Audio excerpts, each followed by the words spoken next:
Rais William Ruto amesema ya kwamba watu wa Azimio wakiwa pamoja na kinara wao Raila Odinga wanapaswa kungoja mwaka wa 2027 ili wapige kura, na kama watashindwa tena wakae upande wa upinzani. Aidha, rais alishikilia kuwa masuala wanayoangazia Azimio yanatosha kutatuliwa na bunge, huku naibu rais Rigathi Gachagua akiwataka wanaazimio kutowatisha, akisisitiza iwapo watarejea maandamano, serikali iko tayari kukabiliana nao vilivyo. Kenya Kwanza yataka wanaazimio kuendeleza uwiano na kutobadilisha msimamo yao kamwe. Sisi tuko na wabunge na mmewachagua na mnawalipa mshahara, si wafanye hiyo kazi.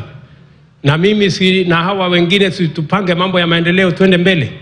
Siko uchaguzi mwingine 2027 ama namna gani? Sasa wangoje, hakuna haraka, si ndio? Wangoje, iko uchaguzi pale mbele. Sasa tutarudi tena tuangaliane macho kwa macho. Nafasi ya uchaguzi ilikuja tukamaliza tarehe 9 mwezi wa 8. Nataka niulize viongozi, tafadhali viongozi, hatuwezi kuendelea kuongea mambo ya viongozi. They are threatening to go back to the streets. No problem. The streets are there. They have gone nowhere. We are there. We have gone nowhere.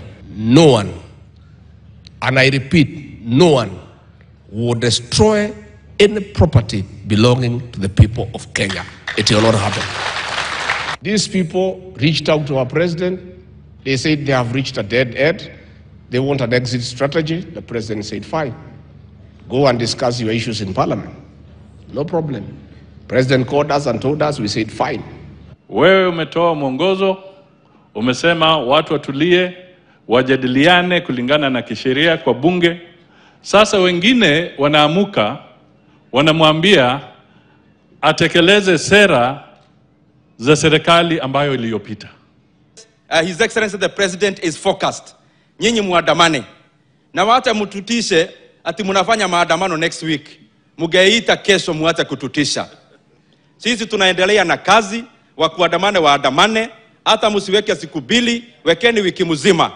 Wangojee serikali yao ikija, watafute kura, wakichaguliwa sawa, wasipochaguliwa wakae kwa upinzani. Hakuna story mingi, mambo itakuwa sawa sawa.